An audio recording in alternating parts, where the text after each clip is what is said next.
those who master water prosper. We've seen this all the way back to 8000 BCE, when the irrigation system in the Fertile Crescent earned it the title Cradle of Civilization. Jump forward a bit in time to the Panama Canal, a 40-mile artificial waterway that connects the Atlantic and Pacific Oceans, making it crucial to global trade by cutting long, dangerous sea journeys to just 10 hours. On the other side of the planet, the Three Gorges Dam in China became the world's biggest single source of green power. Today, the potency of water is to be reckoned with more so than ever. We used to have a stable climate on this earth for most of human evolution. Right now, we do not. If you look at a river in a dry period, it's gentle, it's nice, but then overnight it becomes like this monster. This huge deluge of water, destroying houses, killing people. How do you control this? How do you tame this monster? Floods account for nearly half of natural disasters, and compared to previous decades, their numbers have soared. But ideas around the world have emerged to disaster-proof cities with mega projects. From Japan's flood tunnels 排水機場のポンプが毎秒で50トン、毎秒50トンのポンプが4台あります。 to massive sea walls and fly farms? And with a projected market of $1.3 trillion, the business of adaptation is on Wall Street's radar. Adaptation is still worth it, is still eminently possible, and plenty of us will be able to adapt given we spend the money wisely.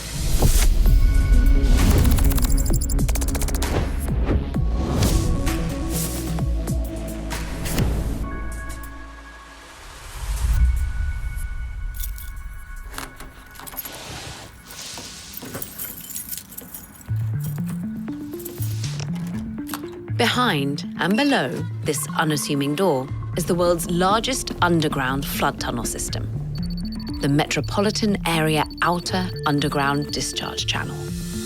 Tall enough for a space shuttle to take a bath, this structure helps protect the Saitama Prefecture, just outside Tokyo, from floods by diverting rainwater underground and spitting it back out into the Edo River. It took 13 years to construct and cost roughly $2 billion. Since completion, it has been estimated to reduce flood damage to homes by, hold on, let me check my notes here, 90%. This is Yoshio Miyazaki. よろしくお願いします。 He supervises ongoing construction that keeps the facility maintained so that it can accommodate torrents of rainwater. 排水機場のポンプが毎秒で50トン、毎秒50トンのポンプが4台あります。 During heavy rains, 5 colossal vertical concrete silos, each 70 meters deep, capture overflow from surrounding rivers. こちらの方は、河川の水位上昇である一定の水位まで上がると地下に入ると、流入するというところで The river is then funneled into a 6.3 kilometer long underground water storage tunnel, about 50 meters below ground. From there, water flows into a massive pressure control tank, aptly nicknamed as the Underground Temple. Makes sense to maintain some reverence when dealing with forces in nature, after all. 高さが今立っているところから天井までですと、約18メーターというところになっております。 Large pumps are able to push water through these tanks. By keeping this underground, the space above remains functional for homes and businesses. ここの地元の自治体さんが、企業への誘致を始めたことによって、そういう意味で、こちらの外郭放水路ができたことによる付加価値が発生しております。 Japan has invested heavily in mega projects to protect their citizens from catastrophes, something many other nations have not done. Because sitting atop the forebodingly named Ring of Fire, a zone of frequent earthquakes and volcanic eruptions along the Pacific Rim, can come with terrifying and unpredictable consequences. Japan is one of the most advanced, if not the most advanced country in the world when it comes to preparing for disasters. Every sector of society, governments, businesses, community groups, even schools, prepare for disaster in a way that we don't see elsewhere. This is something that's gone on for more than a century, really since an enormous earthquake in 1923 killed tens of thousands of people and really devastated Tokyo. Japan's capital is one of the most populous cities in the world, with 37 million people in the metropolitan area. When we think about Tokyo, it really is one of the most important city economies globally, probably second only to New York in terms of its size, and it accounts for about 20% of Japan's GDP. 2022 saw the launch of the Tokyo Resilience Project. This is a flagship effort, and it's aimed at helping Tokyo be more resilient over the next 100 years to flooding, earthquakes, volcanic eruptions. And it's on a range of things, like raising the height of seawalls, moving some infrastructure to higher ground, adding more levees. And it's an effort that should see spending of about $110 billion by the 2040s. One big misconception about adaptation is that it's some do-gooder thing that the Greens would want us to do. But the serious people of energy here just shouldn't. Gernot, juggernaut without the jug. Wagner, I'm a climate economist at Columbia Business School.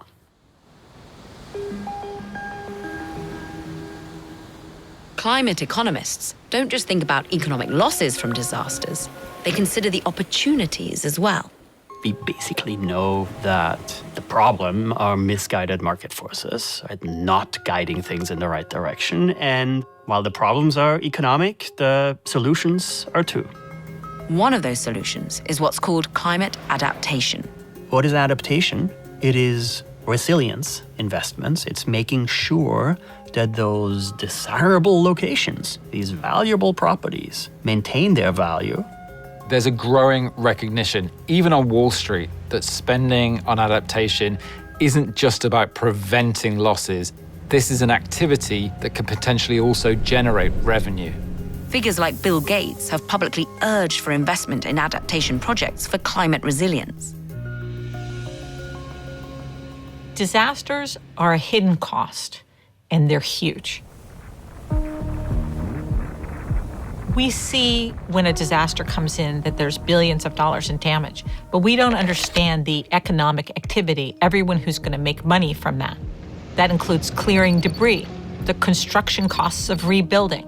And I think human beings are still more in the response. That is, they're more reactive to disasters than they are getting ahead of them. The reinsurer Munich Re calculated that in 2024, the cost of natural disasters was about $320 billion.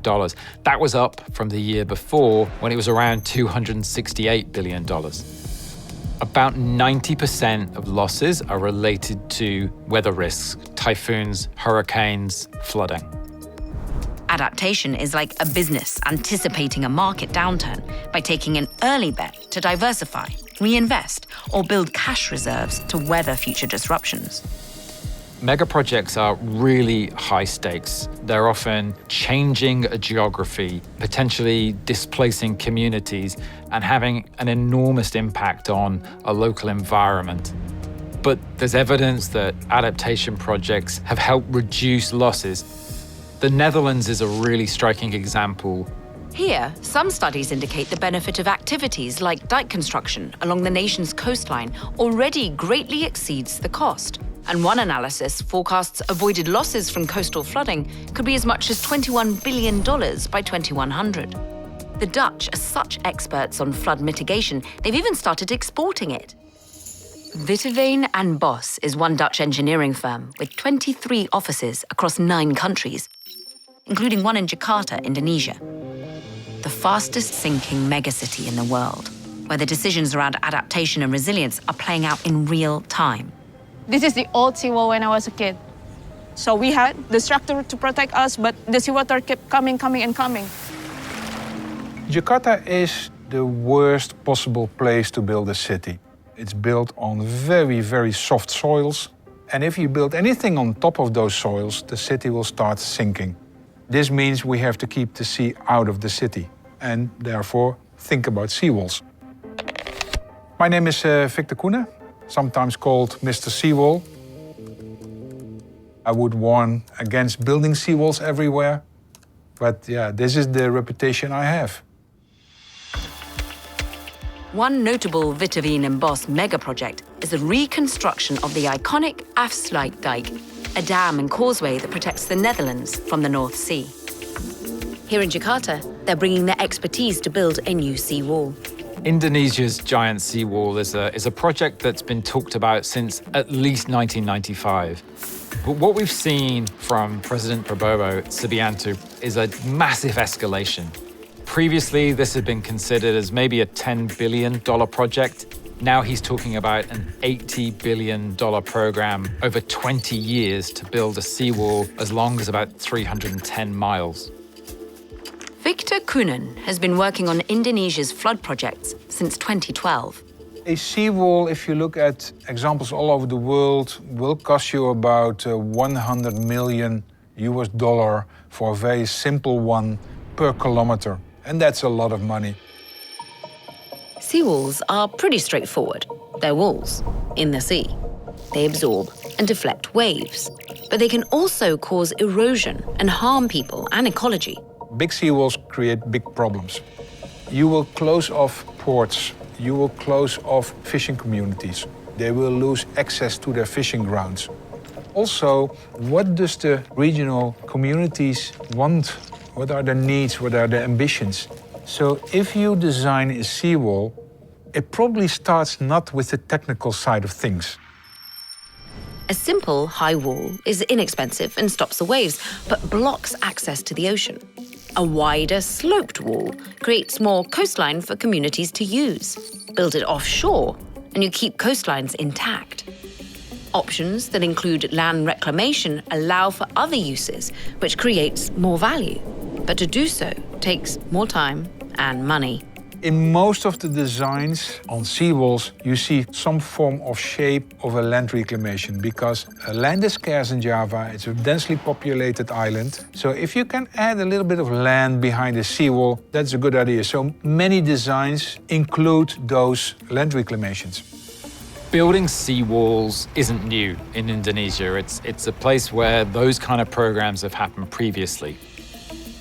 What's different here with President Subianto's plan is its scale, and what he would hope is a definitive defense to protect that island.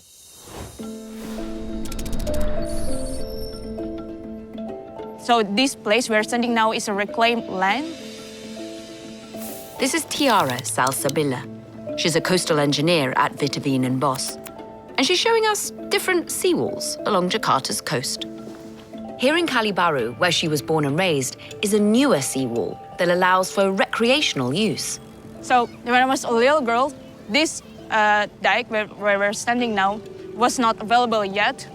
With this huge space, everything changed, and I could see the change clearly from no space to a huge space for people to use for leisure. But as we learned earlier, not all seawalls are the same. So we're currently at Luar Batang area, and now I'm standing on the seawall, the very thin seawall. Here it is even not safe and there's no space, so yeah, it is very different. And then compared to the existing seawall in Kalibaru, this seawall is not strong at all. When we think about Indonesia and its really unique geography, this collection of islands, you can understand why infrastructure projects are necessary. It needs bridges, ports, roads. But those projects have often also had another purpose. We've seen successive leaders promise lavish projects, big spending on major pieces of infrastructure as a way of commanding voter attention. Of course, you could also simply relocate the entire capital. No big deal. What we've seen more recently is an acceleration of efforts to develop a new capital city. Nusantara is intended to provide a new capital for Indonesia that's free from those challenges that Jakarta faces. Nusantara would be an entirely new city built from scratch, meant to avoid the threat of coastal flooding altogether. Former Indonesian President Joko Widodo struggled to finance this project in the final years of his term, an effort that current President Prabowo Subianto has taken on, in addition to the new seawall. The Nusantara project, right now, the official estimate is for $29 billion. The expectation, though, is that it'll cost a lot more than that. Sounds a lot like another mega project hampered by high expenses, doesn't it?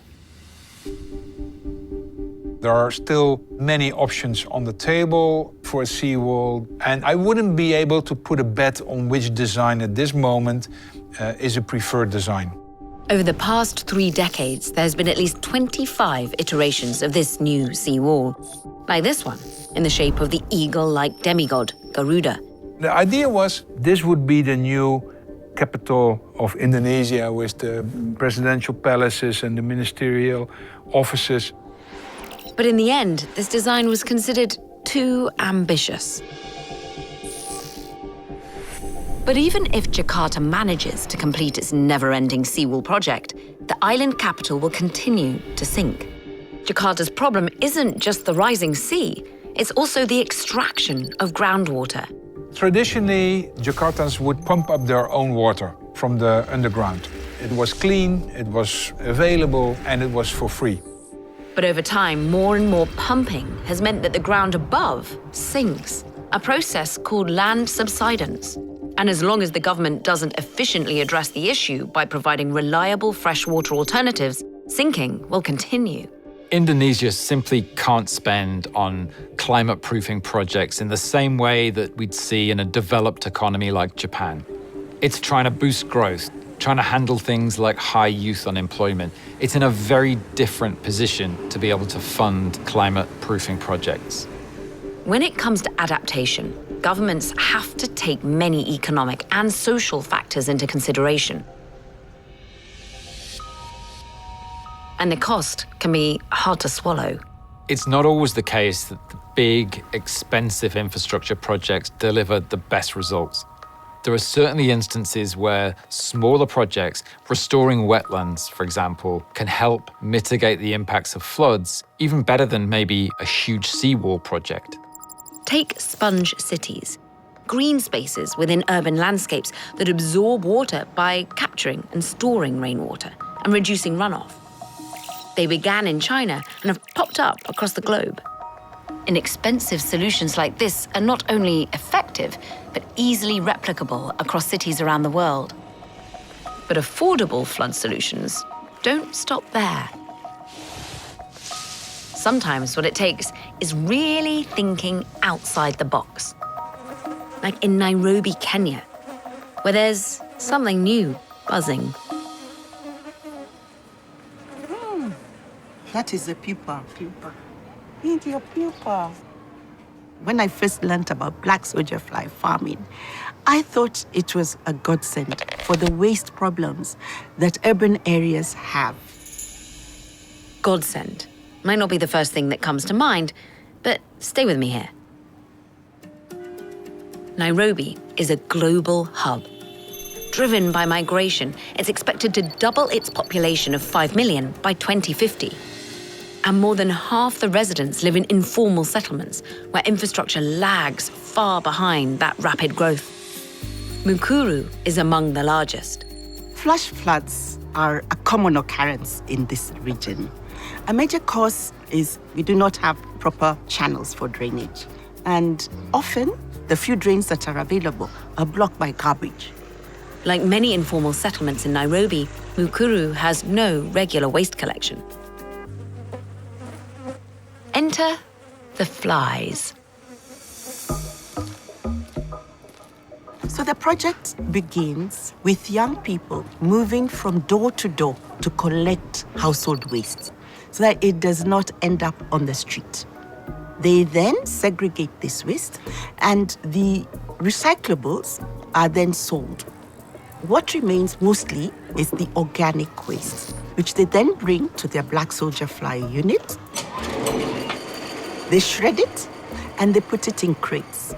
They then inoculate the crates with the eggs of the black soldier fly. Larvae break down organic waste rapidly, preventing it from piling up in dumps or drains. Black soldier flies are great decomposers. They're detritivores, meaning they consume dead and decaying organic material. So they have two options.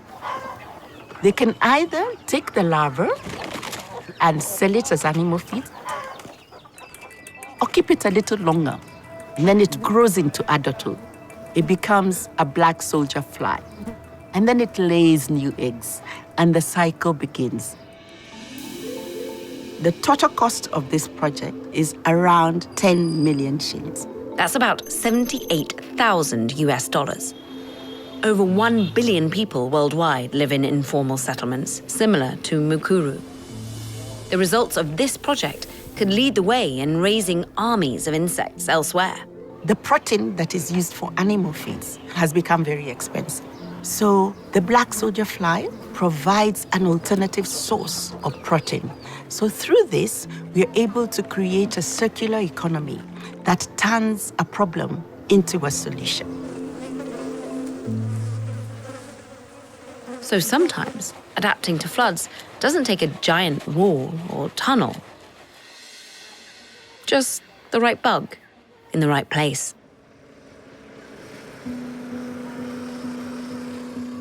The Black Soldier Fly project, just like Jakarta's mega seawall, won't stop flooding in the region alone. But it may help keep communities on firm enough economic ground to plan for the next adaptation. Throughout history, humans have tried to master water, change river flows, irrigate fields to build up economies and develop societies.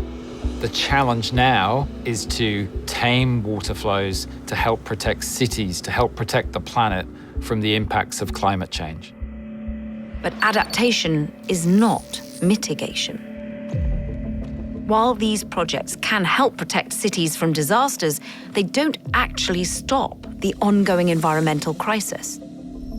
And sometimes adaptation is not enough, especially for small and vulnerable nations like Jamaica, which was devastated by Hurricane Melissa, a Category 5 reminder that more needs to be done, about $300 billion more. Adaptation is what people are saying we're going to have to do as a result of all those greenhouse gases going into the air. And to be clear, even if we stop today, we're going to warm substantially and live with the consequences. So we need to do both mitigation and adaptation. When you wear a seatbelt, you drive faster. Or you're encouraged to bike faster than you should, but if all secured in a bike helmet. That's moral hazard. Okay, back to climate. When we introduce this specter of, wait, we can just adapt, we can just build seawalls, we may not need to cut CO2 emissions that much, that quickly after all. Not true. So the trick, of course, is to use the need to adapt to then also motivate us to cut emissions